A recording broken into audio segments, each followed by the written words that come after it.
Before we dive into these scary stories, make sure to hit that subscribe button if you enjoy true horror content every week. Let's get into it.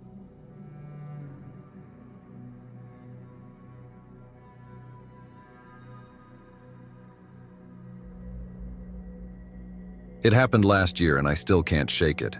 Just the sound of a loudspeaker crackling makes my stomach twist, like my body is still on high alert, still stuck in survival mode. It started as a regular school day, but then, halfway through my last class of the afternoon, the loudspeaker crackled to life, echoing through the empty halls. The voice of our principal, Mr. Carlson, came through, sounding calm, almost too calm. "Attention, students and staff. This is a lockdown. Please follow all emergency procedures immediately."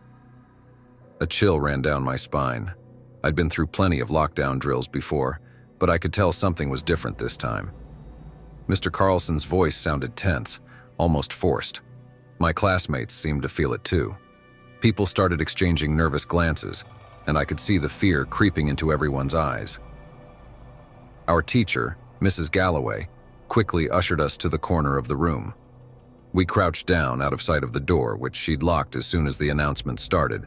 She closed the blinds, double-checked the windows, and then sat down with us, speaking in hushed tones. "Everyone, keep calm. Just stay quiet, all right?" We nodded, barely daring to breathe. I pressed myself against the wall, my heart hammering in my chest as we waited. I could feel every little sound, the rustle of clothes, the soft breathing of my classmates, until the silence grew unbearable. Then we heard footsteps in the hallway. Slow, deliberate steps, moving past the door and down toward the other end of the hall. I couldn't tell who it was or where they were going, but every hair on my body stood on end. The footsteps weren't rushed or panicked like those of teachers or students in a real emergency. Instead, they sounded calm, too calm. The footsteps paused outside our door. I held my breath, praying they'd just keep moving. I could feel Mrs. Galloway tense up next to me, her hand shaking slightly as she reached out to pull me and a few others closer. But then, something worse happened. The handle started to rattle. Slowly at first, and then harder, like someone was testing it. The door was locked, of course, but the rattling got louder, more insistent. Whoever was on the other side was trying to get in. For a moment, I thought it might be one of the administrators, maybe doing a safety check. But why would they do that now, during an actual lockdown? Then, the rattling stopped. Silence. I dared to look up, catching a glimpse of the door just in time to see a shadow move across the narrow window. It paused there, the figure blocking out the small slice of light from the hall, as though peering into the room. There was something unsettling about the shape. It was tall, unnaturally so, and the shadow was distorted, as if the figure were leaning against the door in a way no human should be able to. And then, just as quickly as it had come, it moved on. No one moved.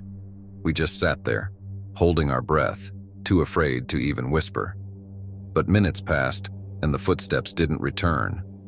I could feel a slight sense of relief starting to spread, even though the tension was thick enough to choke on. Suddenly, another announcement crackled over the loudspeaker, making everyone jump. "Attention, this is Mr. Carlson again. Please remain calm. The lockdown will be lifted shortly. Everyone, stay exactly where you are." But something was off. The voice sounded different. It still sounded like Mr. Carlson, but slightly distorted, almost robotic. It was like someone was trying to mimic him but didn't quite get it right. I glanced over at Mrs. Galloway, and the look in her eyes confirmed that she'd noticed it too. She bit her lip, her brow furrowed as she looked toward the door, the fear in her eyes intensifying. We waited in silence, every second feeling like an eternity. Eventually, I heard footsteps again, but this time they were heavier, and there were more of them, like several people were moving down the hallway at once. I could hear doors being opened one after another, with a loud bang each time, as if someone was kicking them open. It took me a second to realize that these people weren't following lockdown procedure at all. In a real lockdown, no one is supposed to go room to room opening doors, not unless the building has been declared safe. A sense of dread settled in as I realized whoever was in the hallway wasn't there to help us. Then, the footsteps stopped right outside our door again. And this time I swear I could hear someone breathing, raspy, uneven breaths that sounded almost excited. The handle rattled once more, but this time it was slow, almost taunting, like whoever was outside knew we were inside, knew we were scared. Mrs. Galloway motioned for us to be completely silent, her hand pressed to her lips, her face pale as a sheet. I closed my eyes, praying that whoever, or whatever, was out there would just leave us alone. Then it spoke, a voice so quiet, so close to the door that I could hear every word. "I know you're in there," it whispered, each word drawn out, dripping with something sinister. "Why don't you open up? I just want to see you." I felt my whole body go numb with terror. The voice was wrong, like it was trying to sound human but didn't quite know how. I could feel its malice radiating through the door, like it was feeding off our fear. Was it a skinwalker, I thought to myself? Suddenly, one of the younger kids, a freshman named Jamie, let out a small whimper. Mrs. Galloway squeezed his hand, but it was too late. The thing outside had heard. It laughed. "I hear you," it whispered again. And then the handle started to shake violently, like it was trying to rip the door open. It pulled and twisted the handle, slamming against the door with a force that made the whole room shake.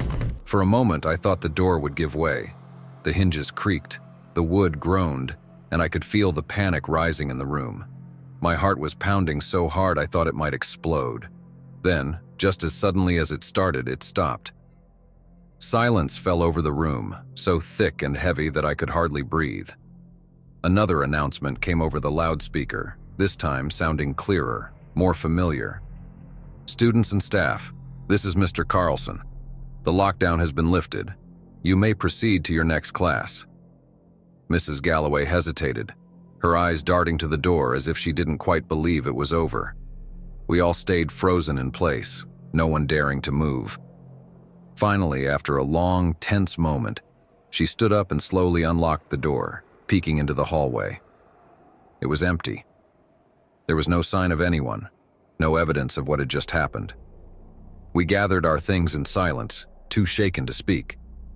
As we filed out of the classroom, I glanced down the hall, half expecting to see that shadowy figure lurking at the end, but there was nothing.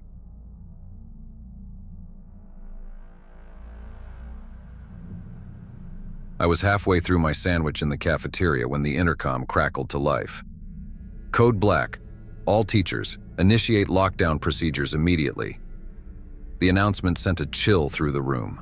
Code Black meant one thing: lockdown. Every student knew the drill. I stuffed the rest of my sandwich into my bag, my heartbeat accelerating. Around me, everyone was already moving, chairs scraping as students bolted for their classrooms. I was on the far side of the school and knew I had to hustle to make it back to Mr. Peterson's class before the doors were locked. I slung my bag over my shoulder and broke into a jog down the long corridor. The hallway stretched ahead of me, eerily quiet now that most students had already made it to safety. I was about to take a right turn when I saw a figure standing at the far end of the hall. It was my friend Jack, or at least it looked like him. Same backpack, same messy hair. "Jack?" I called out, confused. He didn't respond but gave a small wave before turning and disappearing down the stairs to the basement. What was Jack doing down there? The basement wasn't exactly off limits, and in a lockdown you're supposed to go to the nearest safety room, but no one ever went to the basement. It was dimly lit and was mainly used for storage. Against my better judgment, I decided to follow him. "Jack, wait up," I called out. The basement door creaked as I pushed it open. The single flickering light bulb at the top of the stairs barely illuminated the steps. "Jack?" I called again, stepping cautiously down the stairs. Nothing. No answer. The basement was dark, except for the faint light from a cracked bulb overhead. I strained my eyes, trying to make out shapes in the darkness. Rows of dusty shelves lined the walls, stacked with old textbooks, broken desks, and forgotten equipment.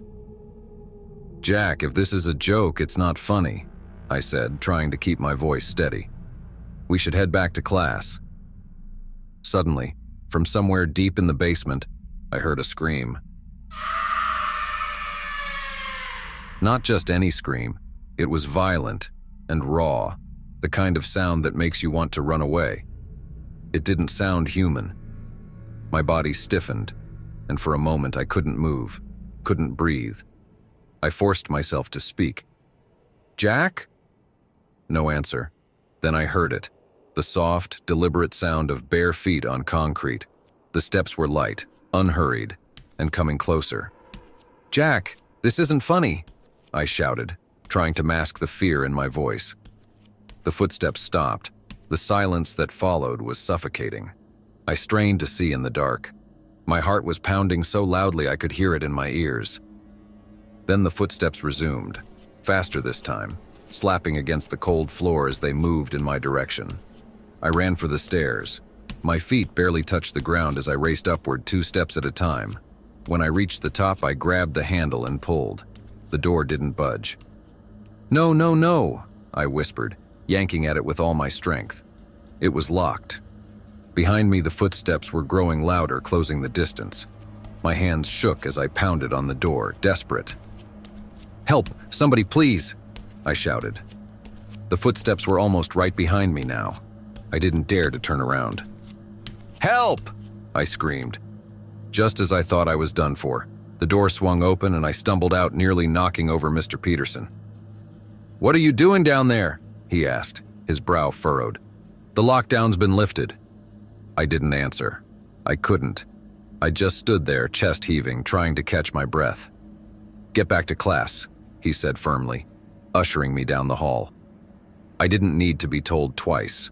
I rushed back to my classroom, my head spinning with what had just happened. When I entered, my classmates were seated, talking in low voices. Jack was there, lounging at his desk like nothing had happened. "Jack," I said. He looked up, confused. "What's up?" "You were in the basement," I said, staring at him. "No, I wasn't," he replied, laughing. "I've been here the whole time. Ask anyone." The other students nodded, confirming his story. My blood ran cold. If Jack had been in class the entire time, who or what had I seen in the hallway? I never went near the basement again.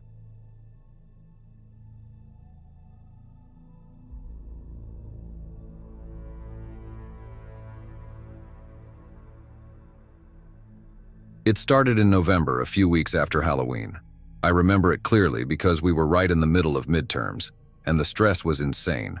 Our homeroom teacher, Mr. Whitley, had suddenly fallen sick, so the school hired a substitute. The first morning she walked into class, I could tell she was different. Not in a creepy way at first, just something off. She was tall and very thin, with skin so pale it was almost translucent, and she wore clothes that looked old-fashioned, like something out of an antique photograph.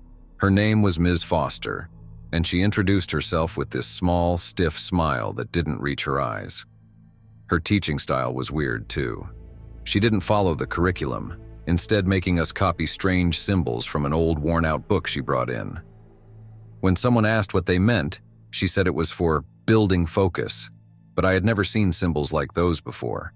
They looked ancient, like something you'd see in a historical horror movie. The more we copied, the more drained we felt, and over the next few days, things just got stranger. One day, as I sat scribbling the symbols, I noticed a drawing she had tacked on the board. It showed a rough sketch of our classroom, but the weird part was that in the drawing, one desk was circled in red. My friend Sam sat in that spot. When I pointed it out to him, he just laughed, but his face paled. "Do you think it means something?" I asked. He shrugged, but I could tell he was rattled. A few days later, Sam came down with a fever and had to stay home for a week. When he came back, he looked hollow-eyed and thinner. He said he'd been having nightmares, something about Ms. Foster standing by his bed, whispering things he couldn't understand. He even showed me a strange bruise on his arm, shaped like a handprint.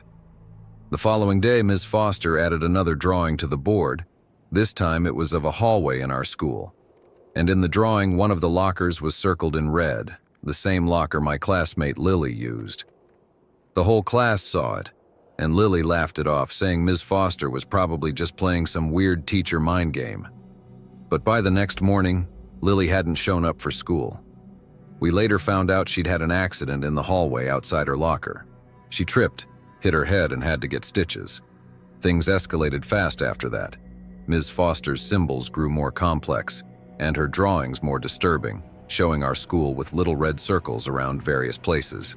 The library, the stairwell, even the bathrooms.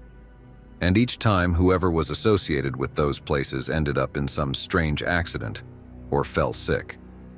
I wanted to tell someone, but I was scared no one would believe me. I tried avoiding her altogether, sitting in the back of the room and keeping my head down. But on the last day of her assignment, as the final bell rang, Ms. Foster stopped me. She handed me a folded piece of paper, her eyes glinting as she forced that unsettling smile. Inside the paper was a sketch of my house with a small red circle around my bedroom window. That night I heard soft footsteps outside my window, like someone walking back and forth. When I finally got the courage to look, there was nothing there. But I'll never forget that feeling of dread, the sense that Ms. Foster had marked me somehow. I never saw her again after that week. Mr. Whitley returned, looking just as confused as the rest of us about her. Sometimes I still find those symbols etched into random places, like a scratch on my desk or a smudge on a window, and every time I do, I feel that icy dread creeping back, as though she's reminding me that I haven't escaped her mark.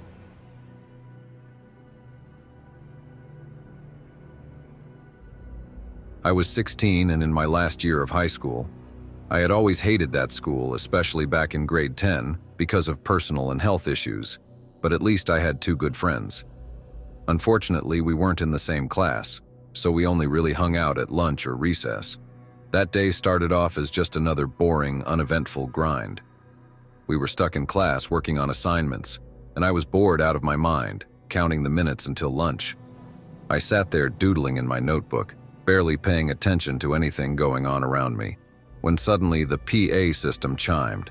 The principal's voice crackled over the speaker. Code black. At first, I didn't even register what he was saying.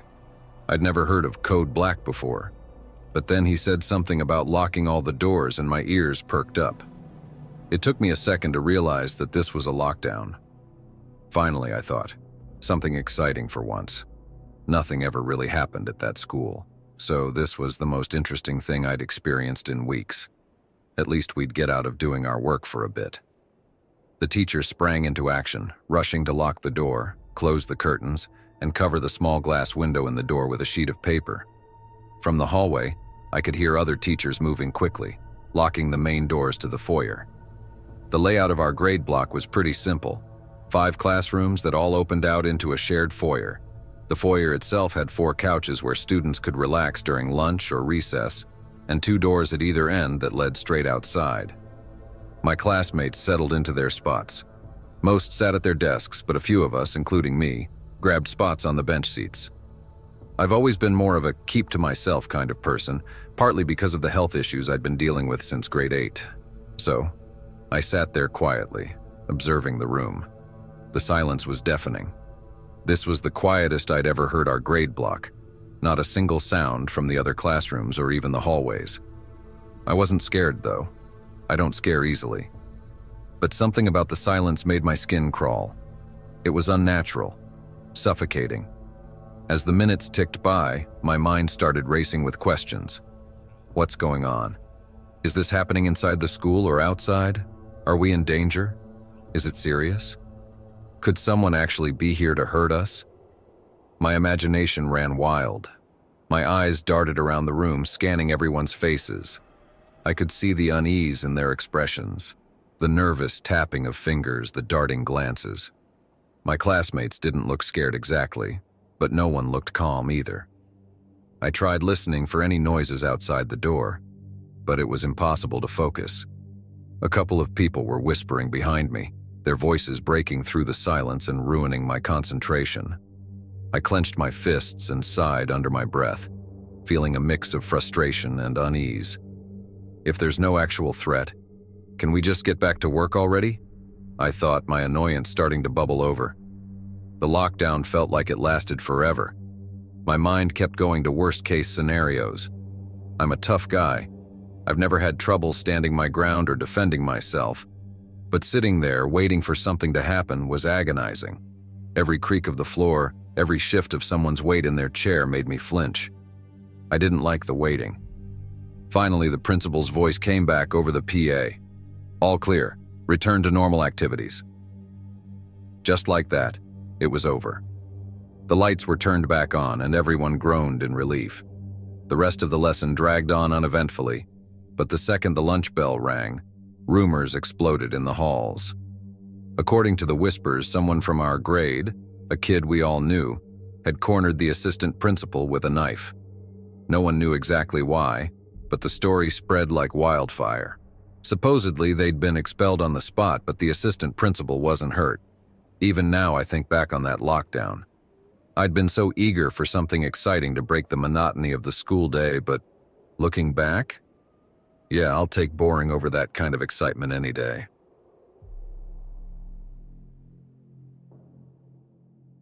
It started with a simple errand from my English teacher, Mr. Keller. Halfway through our lesson on American literature, he called me to his desk and handed me a small yellow slip. "I need you to run down to the basement storage room and grab a box of books for me," he said with an easy smile, like it was no big deal. He probably assumed I'd be back in a few minutes. So did I. Our school's basement had always creeped me out. It was old, dark, and damp, the kind of place where you always felt watched. But it was the middle of the day and I didn't think too much about it. I tucked the slip into my pocket, headed to the back stairwell, and started my descent. The further down I went, the quieter everything got. The sounds of shuffling papers, clicking pens, and even the hum of distant chatter from the other classrooms faded, until all I could hear was the faint, echoing drip of water from somewhere below. When I reached the basement landing, I noticed a strange smell in the air. Something stale, like mold, mixed with a faint metallic odor that made my nose wrinkle. I'd never had any reason to come down here before, and the disrepair of the place shocked me.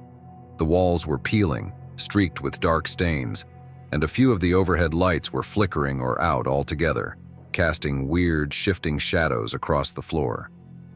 The storage room was at the far end of the hallway, marked by an old, rusted door. I could feel a chill settle over me as I approached, though I kept telling myself it was just my imagination. Still, I quickened my pace, eager to get this over with and get back to class. When I reached the storage room door, I found it unlocked. Pushing it open, I stepped inside and reached for the light switch. The lights flickered for a moment, casting a harsh, yellowish glow over the room before buzzing softly and dimming slightly. I could barely see to the back wall where rows of metal shelves held boxes, dusty supplies, and old textbooks. I spotted the box labeled American Lit almost immediately. It was sitting on the bottom shelf, covered in a layer of dust. As I bent down to grab it, I heard something. An odd, muffled thumping sound, like something heavy falling just down the hall. I froze, listening, but the noise stopped as suddenly as it had started. Shaking it off, I picked up the box and turned to leave. But just as I reached the door, I heard it again. This time it was louder, and it seemed to be coming closer. I held my breath, straining to hear. Silence. Then, a faint shuffling sound. I couldn't tell exactly where it was coming from, but it seemed to echo off the walls, as if the entire basement were breathing around me. Suddenly, the light above me flickered again, and the whole room plunged into darkness. I fumbled for my phone, my fingers shaking as I pulled it from my pocket and turned on the flashlight. A narrow beam of light sliced through the darkness, illuminating the doorway and a few feet beyond. That's when I heard something that made my blood run cold. A whisper, low and barely audible, echoing down the hallway. It sounded like someone calling my name. I froze, trying to convince myself I was imagining it, that it was just my mind playing tricks on me. But then I heard it again. This time, clearer, more distinct, like someone was standing just around the corner waiting for me. "Come here." The words were soft, almost pleading, but laced with something darker, something that made me want to run as far and as fast as I could. My mind raced, trying to think logically. Maybe it was another student, maybe even a teacher. But deep down, I knew that wasn't true. Slowly, I took a step back into the storage room, clutching the box like it could somehow protect me. The whisper grew louder, a horrible hissing voice echoing off the walls. "Come closer. I need help." The hairs on the back of my neck prickled as a shadow shifted just beyond the doorway. I turned my phone's light toward it, expecting to see something, anything, but the hallway was empty. Only the faint flickering of a single failing light broke up the dark, stretching corridor. I tried to steady my breathing, but as I did, I caught another sound, the faint, wet sound of something dragging along the floor. A shadow passed in front of the light outside the door, and I saw something that nearly made me scream. A pair of feet, bare and pale, moving slowly down the hallway.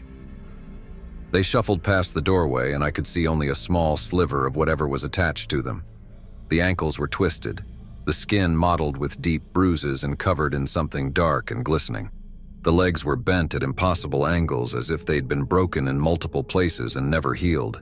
I clamped a hand over my mouth, my heart pounding so hard I thought it might give me away. The feet stopped just outside the doorway, and I could hear that horrible, wet, dragging sound as it moved closer. Then, the whisper came again, louder this time, right outside the door. "Please, help me." I backed up until I hit the far wall, still clutching the box, too terrified to even breathe. I could see the faint shadow moving under the doorway, and as it shifted, something peered in. A face. Or at least something that used to be a face. Its skin was stretched thin, too tight over its bones, with dark, sunken eyes that seemed to glow faintly in the dim light. Its mouth was twisted into a sick, unnatural smile, and its head was cocked at a disturbing angle, as if it were trying to figure out what I was. It stared at me, unblinking, its eyes wide with something I couldn't understand, something hungry. I pressed myself harder against the wall, praying it would go away. It stood there for what felt like hours, just watching me, its head twitching slightly every few seconds. And then, slowly, it began to speak again. "You don't belong here." Its voice was low and guttural, like a growl more than a whisper, and I could feel the hatred radiating from it. I didn't know what it was, or why it was here, but I knew one thing for sure. I had to get out. Summoning every ounce of courage I had, I bolted toward the door, ducking low to avoid its gaze. I sprinted down the hallway, my footsteps echoing in the silence, my breath ragged as I pushed myself faster and faster, desperate to escape. Behind me, I heard it start to follow, its footsteps heavy and uneven, dragging along the floor as it gave chase. The whispering grew louder, turning into a horrible, rasping chant. "You don't belong here." I didn't look back. I didn't dare. I just kept running, praying I'd reach the stairwell before it caught up to me. Finally, I burst through the door and stumbled up the steps, each one feeling like it took a lifetime to climb. When I reached the top, I threw open the door and slammed it shut behind me, pressing my back against it, gasping for air. The hallway was empty, bright, and blissfully silent. I could still feel my heart racing, the terror pounding in my veins. But as I looked around, there was no sign of anything out of the ordinary. Just an empty hallway, lit by the warm afternoon sunlight streaming in through the windows.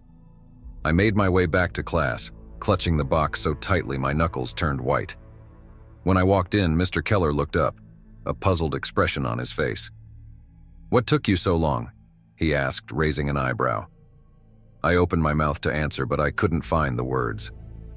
How could I explain what had just happened? Who would believe me? I handed him the box, my hands still shaking, and sat down at my desk, trying to calm myself. But as I sat there, I couldn't shake the feeling that I was being watched. I glanced toward the door, half expecting to see that twisted face staring in at me. It wasn't there. But somehow, I knew that whatever it was, it hadn't gone away.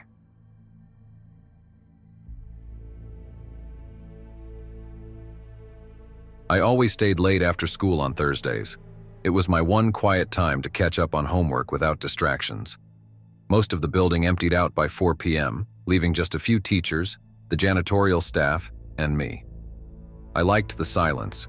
It was a nice contrast to the usual chaos of the day. That Thursday, I was hunched over my notebook in the library when Mr. Garvey, the janitor, shuffled in to clean. He was an older man, always friendly, but today his face looked almost worried. He glanced at me a few times while wiping down the tables. "You should head home soon, kid," he said abruptly. I looked up, startled. "I've still got a bit to do. I'll leave in a bit." He hesitated, then came closer, lowering his voice. "Listen, if the lockdown alarm goes off tonight, don't go near the gym. You hear me?" I frowned, confused. Why would there be a lockdown? Did something happen? He shook his head quickly. "Just stay away from the gym. Promise me." Before I could respond, he turned and walked off. I sat there, unsettled. His tone had been so serious. I tried to focus on my work, but his words lingered in my mind. Don't go near the gym. What did he mean by that? Why the gym specifically? About an hour later, just as I was packing up my things, the lockdown alarm blared through the school. "This is a code black. All staff and students initiate lockdown procedures immediately." My stomach dropped. A lockdown? At this hour? The librarian quickly ushered me and 2 other students into a back room, locking the door behind us. We huddled in silence. I tried to stay calm, but I was scared. My mind kept drifting back to Mr. Garvey's warning.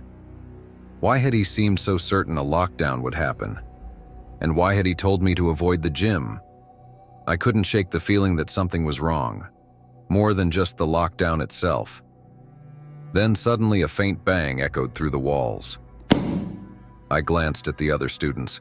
They didn't seem to notice, too focused on their phones and whispering quietly to each other. Another sound joined the banging noise, a low groan that sent shivers down my spine. It was coming from the direction of the gym.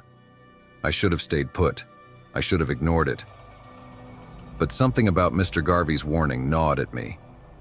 Why had he singled me out? Why the gym?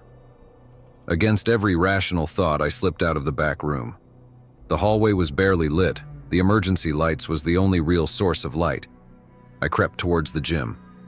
The closer I got, the louder the noises became. Deep, animalistic groans mixed with the unmistakable sound of something scraping against the ground. When I reached the gym doors, I hesitated. They were slightly open, and I could see a sliver of the darkened gymnasium beyond. I pushed the door open just enough to peer inside. The gym was pitch black except for a faint flickering light near the far corner. For a moment, I didn't see anything unusual. Just the same old bleachers, basketball hoops, and mats. Then something moved. At first, I thought it was a person, but as my eyes adjusted, I realized it was wrong. It was hunched over, and its body was too long to be a human. It dragged something behind it, a heavy, limp shape that made noises against the ground with every step. I clapped a hand over my mouth to stifle a gasp. The creature stopped. It turned its head slowly in my direction. For a moment, I thought it had seen me.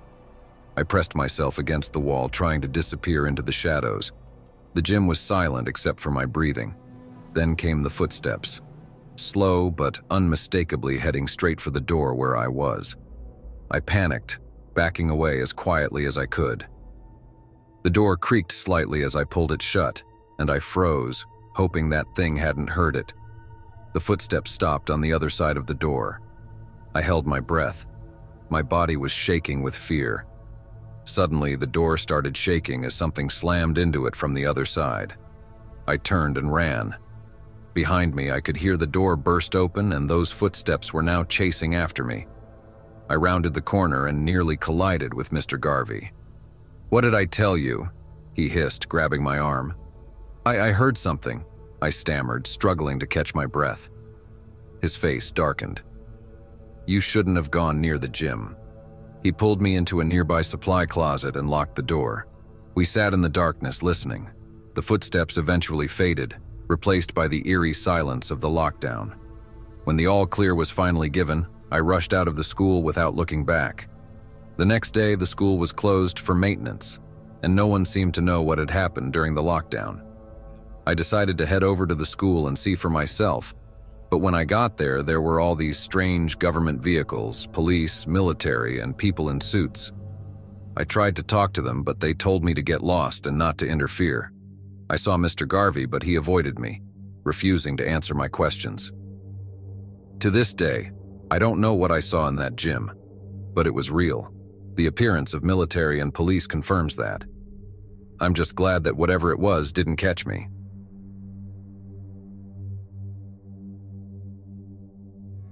This happened when I was in 8th grade.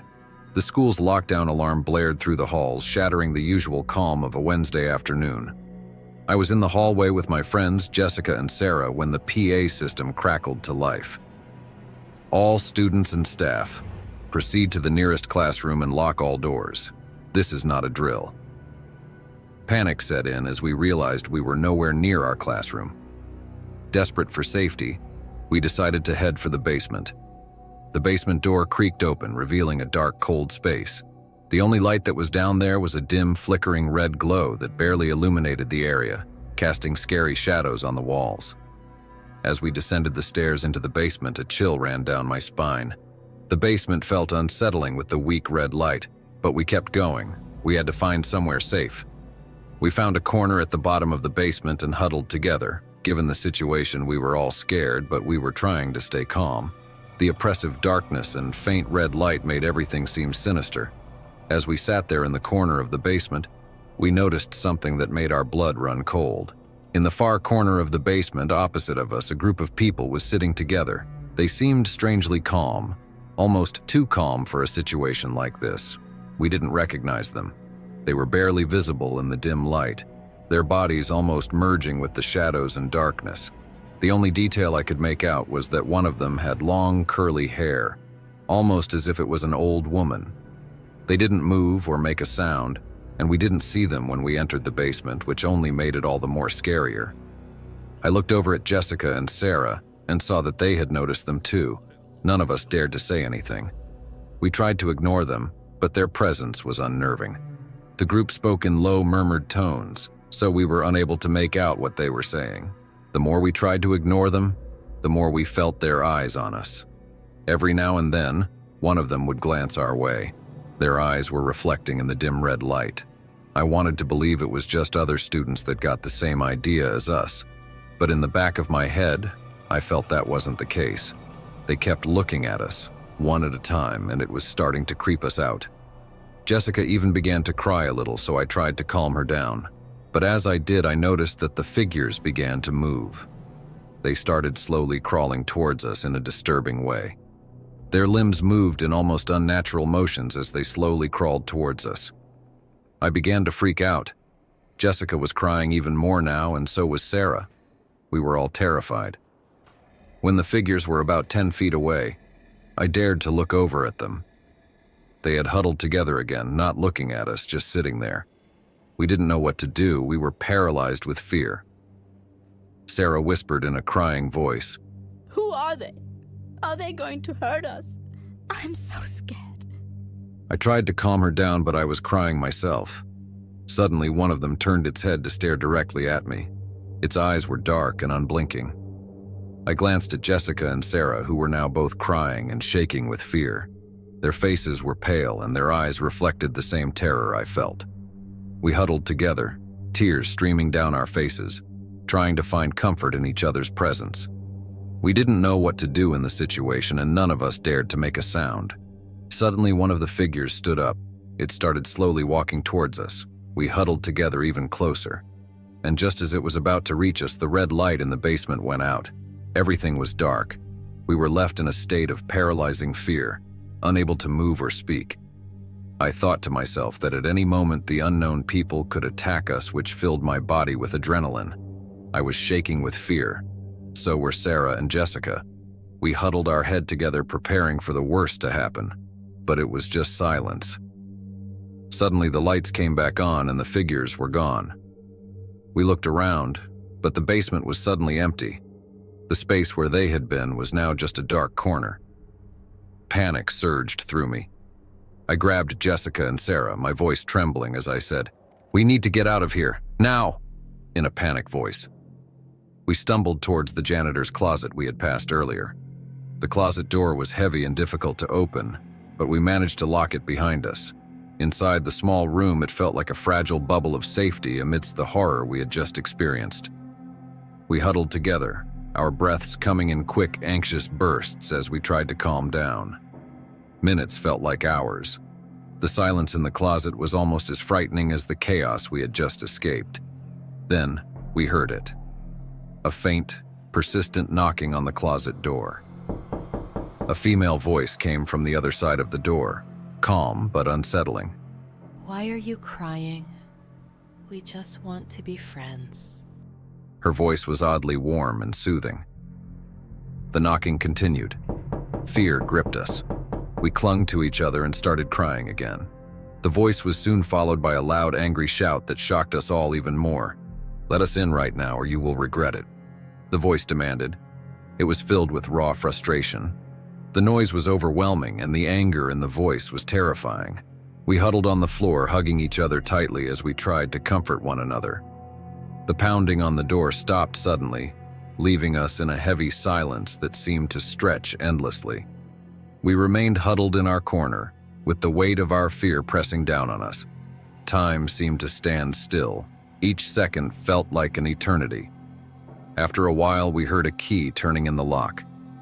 The sound was both a relief and a new source of anxiety. We braced ourselves for whoever was on the other side of the door. The door creaked open slowly, and we squinted as light spilled into the closet. To our great relief, it was the janitor. He looked confused and concerned as he saw us with tears streaming down our faces.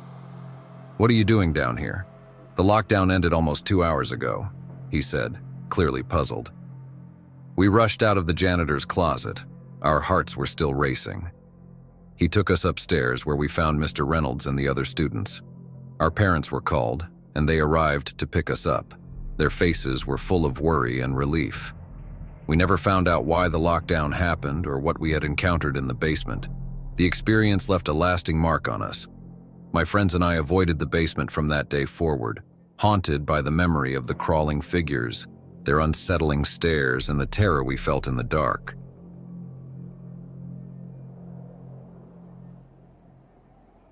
It was a typical Wednesday afternoon at Ridgeway High when the lockdown alarm sounded, catching everyone off guard.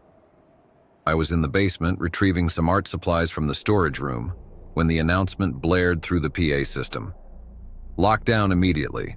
This is not a drill." Panic surged as I realized I was alone in the basement.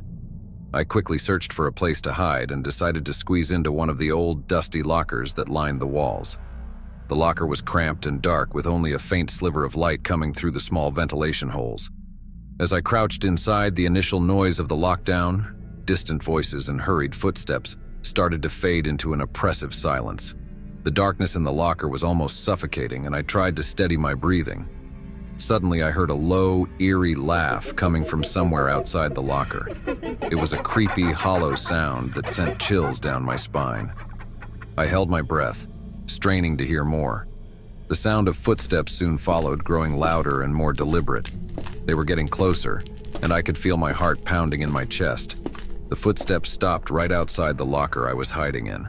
My mind raced with fear as I heard the sound of someone shuffling and muttering to themselves. "I know you're in there. I can hear you breathing," a gruff, distorted voice said. My heart nearly stopped. The voice was close. Too close. I could hear the faint scrape of something against the locker door as if the person was trying to get in. The air inside the locker felt thick and stifling, and I had to fight the urge to scream. Just as the footsteps seemed to be right outside my locker, I heard a sudden crash and the sound of someone rushing down the stairs. The intruder's footsteps hurried away, and the basement was filled with the sound of a door slamming open. I was paralyzed with fear, unable to move. After what felt like an eternity, I slowly peeked out of the locker and saw the dim red light of the basement staircase. Standing there was my friend Josh, looking equally terrified. He had apparently entered the basement just as the lockdown was lifted. I scrambled out of the locker and grabbed Josh, urgently telling him to run. We raced up the stairs. Behind us, we could hear the sound of footsteps chasing us, growing closer with each step. We pushed ourselves to run faster and faster. When we burst out of the building into the open air, we finally felt a sense of relief. We didn't stop running until we were far away from the school. After a while, the lockdown was lifted, and the school announced that there had been a false alarm due to a malfunction in the security system. The authorities didn't believe us when we told them about what happened in the basement. They just said we had a wild imagination and shrugged it off. But I know what I saw.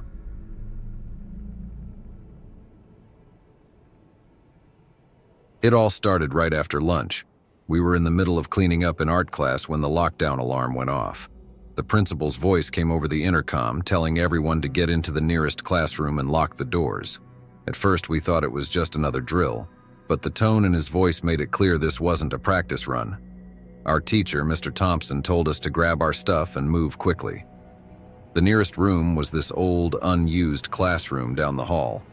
It had been closed off for a while, and honestly, none of us had ever been inside. It was creepy. Dust everywhere, broken chairs stacked in the corner, and the smell. It was like the place had been shut for years. We didn't have much of a choice, though, so we all filed in and locked the door behind us. At first, we just sat there quietly, trying not to freak out. We could hear distant noises from other rooms, like people whispering and shuffling around, but the room we were in felt completely isolated. It was dim because the lights were really old and flickered a bit. As the minutes passed, we started to notice weird things. There were deep scratches on the walls, and the whole place just felt off, like something bad had happened there. Then, out of nowhere, the door creaked open just a little bit. We all turned and stared, waiting for someone to come in. But the hallway outside was empty. Mr. Thompson looked at us, confused, and slowly walked over to shut the door. We tried to brush it off, but I could tell from everyone's faces that we were all freaked out. A few minutes later, the door creaked open again, wider this time. That's when we heard it. Voices. They were faint at first, but you could tell they weren't friendly. It sounded like someone was arguing or shouting quietly, but it wasn't any teacher or student we recognized. Then we heard this weird dragging sound, like something heavy was being pulled across the floor. I felt my stomach drop. Whatever was going on out there, it wasn't good. Mr. Thompson was clearly on edge. He told us to stay put while he went to check what was happening. He walked over to the door, but just as he reached it, a hand shot through the gap and grabbed him by the collar. I swear, it happened so fast, none of us even had time to react. He was yanked out of the room and the door slammed shut behind him. We could hear him shouting for help, but his voice quickly faded down the hallway. We were all in shock. 1 second, Mr. Thompson was there, and the next he was gone. It was like something out of a horror movie, but it was real. Some of my classmates started crying, and a few of us huddled together in the middle of the room, too scared to move. We could hear footsteps outside getting closer and the door rattling like someone was trying to force their way in. We were all panicking at this point. Emily, one of the girls in my class, tried to block the door with a broken desk, but it didn't help. Whoever was on the other side kept banging on the door, harder and harder, like they were going to break it down any second. And then, just as suddenly as it started, it stopped. Everything went silent. No more banging, no more voices, nothing. We just sat there in the dark, holding our breath, terrified to make a sound. It felt like time had frozen. Every little noise, someone shifting in their seat, the flickering of the light, sounded way too loud. We stayed like that for what felt like hours. No one dared move or even speak. Then finally, the intercom crackled to life, and the all clear was announced. We all kind of looked at each other, too stunned to believe it was over. Slowly, we got up and made our way to the door. My hands were shaking so badly I could barely turn the knob. When we stepped out into the hallway, it was completely empty. No signs of the people we had heard, no sign of Mr. Thompson. It was like nothing had happened at all except for the damaged door and the broken desk we'd tried to use as a barricade.